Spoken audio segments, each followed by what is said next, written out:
പോകുന്നവരെ ഒരു അമേരിക്കൻ അതേ സ്റ്റാറ്റസിലാണ് നിൽക്കുന്ന. ഐഡന്റിറ്റി കാര്യം ഞാൻ ഈ രാജ്യത്തായിരിക്കുന്നത് കൊണ്ട്. ഇതുപോലെ ക്രിസ്തുവിലായിരിക്കുന്ന നിനക്ക് ഒരു ഐഡന്റിറ്റി ഉണ്ട്. എന്ത്? നീ ഒരു ദൈവ പൈതല, നീ ഒരു ക്രിസ്ത്യാനിയാ. സ്തോത്രം. ഇൻ ക്രൈസ്റ്റ് എന്ന് പറഞ്ഞതിന്റെ മൂന്നാമത്തെ ആശയം ഇതാണ്: my intimacy is with Christ. എന്റെ അഭേദ്യമായ ബന്ധം അത് ക്രിസ്തുവുമായിട്ട്. ഇതാർക്കും വിച്ഛേദിപ്പാൻ കഴിയുന്ന ഒന്നല്ല. 4, ഇൻ ക്രൈസ്റ്റ് എന്ന് പറഞ്ഞ നാലാമത്തെ ആശയം my solidarity is in Christ. എന്താ സോളിഡാരിറ്റി? ഞാൻ ക്രിസ്തുവിലായ നിമിത്തം അവന്റെ ശരീരമാകുന്ന സഭ, ആ സഭയിൽപ്പെട്ട ദൈവമക്കൾ, ആ ദൈവമക്കളുമായിട്ടൊരു വലിയ കൂട്ടായ്മ ബന്ധം എനിക്കുണ്ട്. അങ്ങനെ ഞാൻ ക്രിസ്തുവിലായ നിമിത്തം എനിക്കൊരു കൂട്ടായ്മ ബന്ധമുണ്ട്. സ്തോത്രം.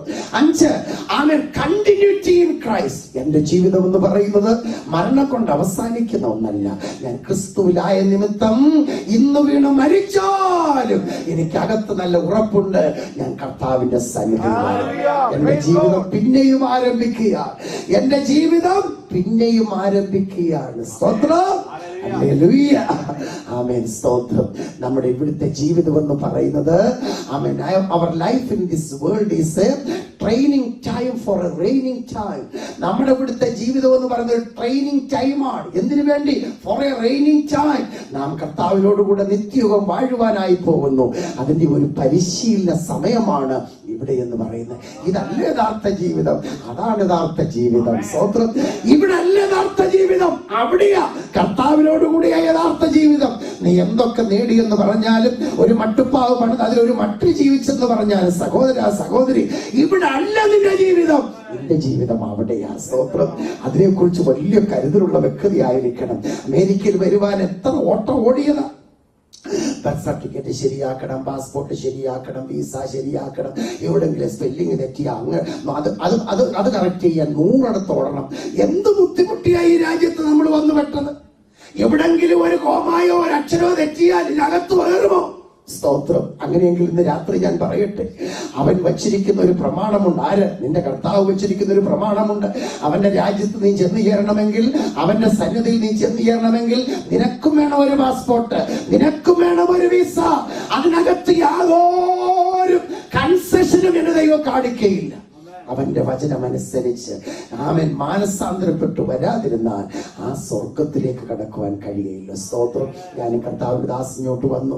അവൻ കാറിൽ വരുമ്പോൾ ഞാൻ ഈ വചനം ധ്യാനിച്ചു വരുമ്പോൾ എക്സിറ്റ് എന്ന് അവിടെ ഇവിടെയൊക്കെ എഴുതി വെച്ചിരിക്കുന്ന ഞാൻ ശ്രദ്ധിച്ചു. സ്തോത്രം. എന്തിനാ ഈ എക്സിറ്റ്? നിനക്ക് നിന്റെ വീട്ടിൽ ചെന്ന് കയറണോ? എക്സിറ്റ് എടുത്ത് നീ കയറിപ്പോകണം. അല്ലെങ്കിൽ ഹൈവേ കൂടെ കിടന്ന് ഇങ്ങനെ കിടന്ന് കറങ്ങും. കേട്ടോ, പല ജീവിതങ്ങൾ ഇന്നും കറങ്ങുന്നതിന്റെ കാര്യമെന്ന് അറിയാമോ? അവർക്ക് എക്സിറ്റ് അറിഞ്ഞുകൂടാ. യഥാർത്ഥ എക്സിറ്റ് എടുക്കാൻ അവർക്ക് അറിഞ്ഞുകൂടാ. ആദ്യമായി വാഹനം ഈ സ്ഥലത്ത് വരുന്നവര് അവരൊരു സ്ഥലത്ത് എന്നുപെടാൻ അവർ ഇങ്ങനെ ഹൈവേ കൂടെ കിടന്ന് കറങ്ങാറുണ്ട്. കാര്യം യഥാർത്ഥ എക്സിറ്റ് അറിഞ്ഞുകൂടാ. ഇന്ന് രാത്രി എന്നെ കേൾക്കുന്ന ദൈവവൈതലേ, സ്വർഗത്തിലേക്ക് കയറുവാൻ ആകെ കൂടി എക്സിറ്റ് ഒന്നേ ഉള്ളൂ. ആ എക്സിറ്റ് ആകും മാനസാന്തരം എന്ന് പറയുന്നത്. നിന്റെ ജീവിതത്തെ ആകമാനം മാറ്റി മറിക്കുന്ന ഒരു അനുഭവമായിരിക്കണം മാനസാന്തരം എന്ന് പറയുന്ന. സ്തോത്രം. 2, repentance is an act of restoration. ഒരു മടങ്ങി വരവിന്റെ അനുഭവമാണ് മാനസാന്തരം. എന്താ മടങ്ങി വരണം? ഇത് അപ്പന്റെ സന്നിധിയിലായിരുന്നതായ മുടിയനായ പുത്രൻ, അപ്പന്റെ നന്മയും അനുഗ്രഹങ്ങളും എല്ലാം അനുഭവിച്ചറിഞ്ഞ് മുന്നോട്ട് പോയ മുടിയനായ പുത്രൻ, അവനിത് അപ്പനോട് ചോദിച്ച് അവന്റെ അവകാശം വാങ്ങിച്ച് അവനിതാ പോവുകയാണ്. സ്തോത്രം. അവൻ ലോകപ്രകാരം അവൻ ജീവിപ്പാൻ ആഗ്രഹിച്ചു. ദുഷ്ടന്മാരായ കൂട്ടുകെട്ടിൽ അവൻ അകപ്പെട്ടു. സ്തോത്രം. ചുരുക്കി പറഞ്ഞ പന്നിയുടെ വാളവര അവൻ തിന്നു. അന്ന് കള്ളും ചാര ഇല്ലാഞ്ഞിട്ടായിരിക്കാം വാളവര കഴിച്ചത്. എന്തോ അവൻ അത് തിന്നു. സുബോധം നഷ്ടപ്പെട്ടു, പണം നഷ്ടപ്പെട്ടു, സ്റ്റാറ്റസ് നഷ്ടപ്പെട്ടു, എല്ലാം നശിച്ചു. ഓർത്തോണം, യേശുവിനെ കൂടാതെയുള്ള ജീവിതം എന്ന് പറയുന്നത് നഷ്ടത്തിന്റെ പട്ടികയായിരിക്കും. സ്തോത്രം. നിനക്കൊന്നുമില്ല, നീ എന്ത് നേടിയാലും ഒന്നും ആകത്തില്ല. അവൻ യേശു ഉണ്ടോ, ഇനി ഒന്നുമില്ലേലും നിനക്കെല്ലാം ഉണ്ട്. സ്തോത്രം. യേശുണ്ടോ, പണമില്ലാലും നിനക്ക് പണമുണ്ട്. യേശുണ്ടോ, ഭവനമില്ലാലും അതെ ഭവനമുണ്ട്. ദൈവത്തിന് സ്തോത്രം. യേശുണ്ടോ, എല്ലാം ഉണ്ട്. സ്തോത്രം. ക്രെഡിറ്റ് കാർഡാണ് യേശു എന്ന് പറയുന്നത്. യേശു എന്ന ക്രെഡിറ്റ് കാർഡ് നിന്റെ പക്കലുണ്ടോ? നീ ഗ്യാസ് സ്റ്റേഷനിൽ ചെല്ല്, നിനക്ക് പെട്രോള് കിട്ടും, ഡീസൽ കിട്ടും. നീ പോകുന്ന ഇടത്തെല്ലാം നിന്റെ കാര്യം സാധിക്കും. ദൈവത്തിന് സ്തോത്രം. അമേരിക്കയെ മാത്രം ഞാൻ കണ്ട ഒരു കാര്യമാണ്, കാശ് കൊടുക്കാതെ നമുക്ക് ഗ്യാസ് കിട്ടും. പക്ഷെ ഇതങ്ങോട്ട് ഇട്ട് കൊടുക്കണം. ഏതാ ആ സൂത്രം? ക്രെഡിറ്റ് കാർഡ് എന്ന് പറയുന്ന സൂത്രം ഇടാതെ ഗ്യാസ് കിട്ടത്തില്ല. കാശ് കൊടുക്കണ്ട, ഗ്യാസ് കിട്ടും. സ്തോത്രം. ഞാൻ പറഞ്ഞതിന്റെ സാരം, യേശു എന്ന ക്രെഡിറ്റ് കാർഡ് നിന്റെ ജീവിതത്തിൽ ഉണ്ടോ സഹോദരി, ഉണ്ടോ സഹോദര? നിനക്കെല്ലാം ഉണ്ട്. ദൈവത്തിന് സ്തോത്രം. അനുഭവമുള്ള ദൈവമക്കൾ കരം ഉയർത്തി കർത്താവിനെ ഒന്ന് സ്തുതിച്ചാൽ. എല്ലാം നഷ്ടപ്പെട്ടതായ മുടിയനായ പുത്രൻ, അവന് സുബോധം വന്നപ്പോൾ അവന്റെ അപ്പന്റെ ഭവനത്തെ കുറിച്ച് അവന് ഓർമ്മ വന്നു. കേട്ടോ, അവൻ പിശാചിന്റെ വലിയ പരിപാടി അതിന്റെ സുബോധത്തെ കെടുത്തിക്കളയുക എന്ന് പറയുന്നത്. എന്നാൽ സുബോധം തരുന്ന പരിശുദ്ധാത്മാവ്, ആ പരിശുദ്ധാത്മാവ് ഈ രാത്രി ദൈവത്തിൽ കൂടെ നിന്നോട് ക്രിയ ചെയ്തിട്ട് ആ സുബോധം വന്നു കഴിഞ്ഞാൽ പിന്നെ നീ ഓർക്കേണ്ടത് നിന്റെ അപ്പന്റെ ഭവനത്തെ കുറിച്ച്. കർത്താവേ, അവൻ എന്റെ പ്രിയൻ, എന്റെ പ്രിയൻ, എന്റെ പ്രിയൻ. ആ ചിന്തയാ നിന്റെ മനസ്സിൽ വരേണ്ടത്. നിന്റെ രക്ഷകനെ കുറിച്ചുള്ള ചിന്തയാ, നിന്റെ വീണ്ടെടുപ്പുകാരനെ കുറിച്ചുള്ള ചിന്തയാ നിന്റെ മനസ്സിൽ വരേണ്ട. സ്തോത്രം. ആ ചിന്ത മനസ്സിൽ വന്നാൽ നീ ആയിരിക്കുന്ന സ്ഥാനത്ത് അതുപോലെ പിടിച്ചു നിൽക്കുകയല്ല, നിനക്കൊരു മടങ്ങി വരവ് ആവശ്യമാണ്. ഒരു മടങ്ങി വരവ. എങ്ങോട്ടാ? അപ്പന്റെ ഭവനത്തിലേക്ക് മടങ്ങി വരിക. സ്തോത്രം. എല്ലാം ചോദിച്ച്, എല്ലാം മേടിച്ച്, എല്ലാം മുടിച്ച് ആ നിലയിലായിത്തീർന്ന മകന് അവന് സുബോധം വന്നപ്പോൾ അപ്പന്റെ ഭവനത്തിലേക്ക് മടങ്ങി വരിക. യഥാർത്ഥ മാനസാന്തരം എന്ന് പറയുന്നത് നീ അപ്പന്റെ ഭവനത്തിലേക്ക് മടങ്ങി വരിക. ഇന്ന് രാത്രി വിശ്വസിക്കാൻ എത്ര ദൈവമക്കളുണ്ട്? പാപം നിമിത്തം, പിശാചിന്റെ വഞ്ചന നിമിത്തം അപ്പന്റെ ഭവനത്തിൽ നകന്നുപോയ ഞാനും നിങ്ങളും അപ്പന്റെ ഭവനത്തിലേക്ക് ഹല്ലേലൂയ പാടിക്കൊണ്ട് മടങ്ങി വരുന്ന അനുഭവമാണ് എന്താ? മാനസാന്തരം എന്ന് പറയുന്ന. സ്തോത്രം. ഒരുവൻ മാനസാന്തരപ്പെട്ട് വരുമ്പോൾ സന്തോഷിക്കുന്നത് ആദ്യം ഭാര്യയല്ല, സന്തോഷിക്കുന്ന ആദ്യം ഭർത്താവല്ല, സന്തോഷിക്കുന്ന ആദ്യം കുഞ്ഞുങ്ങളുമല്ല, സന്തോഷിക്കുന്നത് പിതാവായ ദൈവമാണ്. ദൈവത്തിന് സ്തോത്രം. ഒരുവൻ മാനസാന്തരപ്പെട്ട് മടങ്ങി വരുമ്പോൾ നിന്റെ അപ്പൻ സന്തോഷിക്കും. ദൂതന്മാർ ഒരുമിച്ച് നൃത്തം ചെയ്യും. കേട്ടോ, ഇന്ന് രാത്രി ഓർത്തോണം. എക്സിറ്റ് നീ എടുത്തിട്ടുണ്ടോ? ഈ പാസ്പോർട്ട് നീ സ്വീകരിച്ചിട്ടുണ്ടോ? ഈ വിസ നിന്റെ പക്കലുണ്ടോ? ഏത് വിസ? യേശു എന്ന വിസ നിന്റെ പക്കലുണ്ടോ എന്ന് ഇന്ന് രാത്രി നീ ഉറപ്പുവരുത്തിക്കൊള്ളു. സ്തോത്രം. യഥാർത്ഥ മാനസാന്തരം എന്ന് പറയുന്നത് അതൊരു മടങ്ങി വരവാണ്. ആയിരിക്കുന്ന അവസ്ഥയിൽ നിന്ന് മടങ്ങി വരുക. ശൂബ് എന്ന് പറയുന്ന എബ്രായ പദമാണ് മാനസാന്തരത്തിന് ഉപയോഗിച്ചിരിക്കുക. എന്ന് പറഞ്ഞാൽ റിട്ടേൺ, മടങ്ങി വരിക, ആയിരിക്കുന്ന അവസ്ഥയിൽ നിന്ന് തിരിഞ്ഞു വരിക. അതാണ് യഥാർത്ഥ മാനസാന്തരം. അതിന്റെ ഗ്രീക്ക് പദമാണ് മെറ്റാനോയിയ.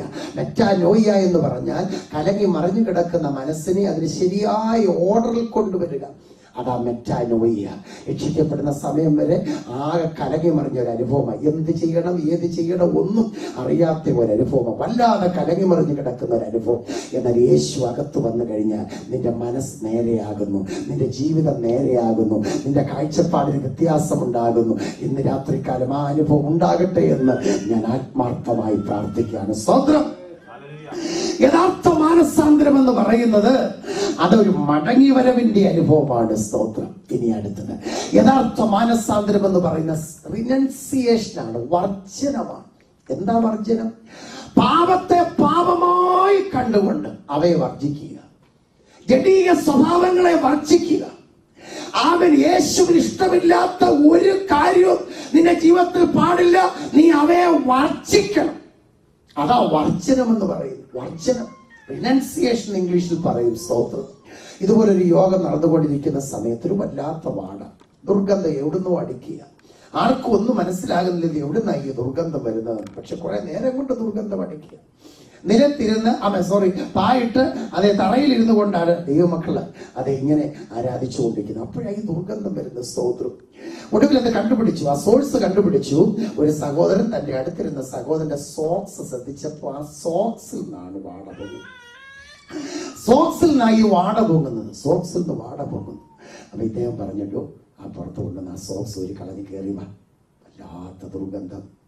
ചില ആളുകൾ അങ്ങനെ ഉണ്ട്, സോക്സ് ഇടാനേ അറിയത്തുള്ളൂ, കഴുകാനോ ആ നിലയിൽ ഉപയോഗിക്കാനോ അവർക്ക് അറിയത്തില്ല. ഈ വാട അവർക്ക് മനസ്സിലാകില്ല, പക്ഷെ അടുത്തിരിക്കുന്നവർക്ക് അത് പിടികിട്ടും. സഹോദരൻ അത് കൊണ്ട് ഊരിക്കളയാൻ പറഞ്ഞു. ഇയാൾ പുറത്തു പോയി സോക്സ് ഊരി അകത്തു വന്നു. പക്ഷെ എന്നിട്ട് വാടയ്ക്ക് ഒരു കുറവുമില്ല. ഭയങ്കര വാട. അയ്യോ, ഇത് എവിടുന്ന് വരിക? ആള് പിന്നെ അന്വേഷിച്ചു, ഇത് എവിടുന്ന്? ഇവരുടെ കാലേ സോക്സില്ല, പക്ഷെ വാടയ്ക്ക് ഒരു കുറവില്ല. വാട എവിടുന്ന് വരിക? സൂക്ഷിച്ചു നോക്കിയപ്പോൾ ഈ ചങ്ങാതി പുറത്തു പോയി ആ സോക്സ് ഊരിട്ട് ഒരെണ്ണം ഈ കീശയിലും മറ്റേത് അടുത്ത കീശയിലും വെച്ചുകൊണ്ട് അകത്ത് കയറി വന്നിരിക്കുക. കാലിലില്ല, സോക്സ് കാലിലില്ല, പക്ഷേ സോക്സ് കീശയില്ല. വാട എങ്ങനെ പോകും ദൈവമക്കളെ? വാടയ്ക്ക് എങ്ങനെ ഒരു കുറവ് വരും? ഇന്ന് രാത്രി ഞാനിത് പറയുമ്പോൾ വർജനമെന്ന് പറഞ്ഞാൽ വർജനമാണ്. ഉപേക്ഷിക്കേണ്ടതിനെ നീ അവയെ പൂർണ്ണമായി ഉപേക്ഷിക്കണം. സ്തോത്രം. ഇത് വേണ്ടെങ്കിൽ ഇത് വേണ്ട എന്ന് തന്നെ തീരുമാനിക്കണം. ഒരു കുടുംബത്തിലൊരു കുഞ്ഞന്നാമ്മ പോട്ടഭക്തതയാണ്. പോട്ടക്കാരുടെ മീറ്റിംഗ് എവിടെ ഉണ്ടോ ഈ കുഞ്ഞന്നാമ്മ പോകും. അങ്ങനെ കുഞ്ഞന്നാമ്മ രക്ഷിക്കപ്പെട്ടു. കുഞ്ഞന്നാമ്മ രക്ഷിക്കപ്പെട്ടു കഴിഞ്ഞാൽ പുള്ളിക്കാരിക്കൊരു വലിയ ആഗ്രഹം, അച്ചാനും ഒന്ന് രക്ഷിക്കപ്പെടും. അച്ചാനാണെങ്കിൽ ഭയങ്കര മദ്യമാനിയും. അപ്പൊ ഈ മീറ്റിങ്ങിന് വരുന്ന സമയം നായിക്കപ്പറമ്പിൽ അച്ഛനോടും അല്ലാത്തവരോടും ഒക്കെ പറയും, അയ്യോ എന്റെ അച്ചാന് വേണ്ടി പ്രാർത്ഥിക്കണേ, ഞാൻ ഈ സന്തോഷം അനുഭവിക്കുന്നതോടെ എന്റെ അച്ചാനും ഈ സന്തോഷം അനുഭവിക്കണം, പ്രാർത്ഥിക്കണേ. അങ്ങനെ നമുക്ക് കാണാം അച്ചാനും ഒരു മാനസാന്തരം. അച്ഛൻ പറഞ്ഞോടി ഞാനും വരുവാ നിന്റെ കൂടെ യോഗത്തിൽ. കുഞ്ഞിനാമയ്ക്ക് വലിയ സന്തോഷമായി. യോഗത്തിന് ചെന്നു, പ്രസംഗം കേട്ടു, അച്ഛൻ മാനസാന്തരപ്പെട്ടു, കൈയൊക്കെ ഉയർത്തി സമർപ്പിച്ചു. മടങ്ങി വന്നു. വീട്ടിൽ അത് വാങ്ങിച്ച് വലിയ വില കൊടുത്ത് വാങ്ങിച്ചു വെച്ചിരുന്ന വിസ്കിയും ബ്രാൻഡിയും എല്ലാം വടിച്ച് അതേ ദൂരവേ എറിയുന്ന സമയത്ത് കുഞ്ഞനാമ ഇവർ കൈക്ക് നിർമ്മിച്ചു. മനുഷ്യന് നിങ്ങൾ എന്നാ ഈ ചെയ്യുന്നത്? അന്യായ വില കൊടുത്ത് വാങ്ങിച്ച ഈ സാധനം നിങ്ങൾ വലിച്ചെറിയുന്നു. ഉടനെ അദ്ദേഹം പറഞ്ഞു, ഞാൻ മാനസാന്തരപ്പെട്ടു, അതുകൊണ്ട് ഇതെനിക്ക് ഇനി വേണ്ട, ഇതെനിക്ക് വേണ്ട, ഇത് ഞാൻ ഉപേക്ഷിക്കുക, ഇത് ഞാൻ വലിച്ചെറിയുക. ഉടനെ ആ പുള്ളിക്കാരി ആകെ ദേഷ്യപ്പെട്ട് പറഞ്ഞു, മനുഷ്യനെ ഇത് അന്യായ വില കൊടുത്ത് വാങ്ങിച്ചതാ, ഇത് വല്ലവർക്കും കൊടുക്കാൻ, അവരുപയോഗിക്കട്ടെ, കായ് വാങ്ങിച്ച് പോക്കറ്റിയിട്. ഉടനെ ആ സഹോദരൻ അച്ഛൻ പറഞ്ഞ ഇതാണ്, എടി കുഞ്ഞന്നാമേ, എനിക്ക് വേണ്ടാത്ത എന്തിനാ വല്ലവരെയും പിടിച്ചേൽപ്പിക്കുന്നത്? എടി എനിക്കകത്ത് മാനസാന്തരം വന്നു, എനിക്കിനി ഇത് വേണ്ട, ഇത് ഞാൻ ഇനി പൂർണ്ണമായി ഉപേക്ഷിക്കുന്നു, ഇത് ഞാൻ നശിപ്പിച്ചു കളയും, വേറൊരാളെ ഞാൻ മദ്യപാനിയാക്കണമോ? ചുരുക്കി പറഞ്ഞ വീട്ടിൽ വഴക്കായി, ആകെ പ്രശ്നമായി. നോക്കണേ, ആർക്കാ യഥാർത്ഥ മാനസാന്തരം വന്നത്? കുഞ്ഞന്നാമയ്ക്കാണോ കുഞ്ഞവറാച്ചനാണോ? നിങ്ങൾ മനസ്സിലാക്കണം. യഥാർത്ഥ മാനസാന്തരം എന്ന് പറയുന്നത് വർജനമാണ്. വേണ്ട എന്ന് വെച്ചാൽ വേണ്ട.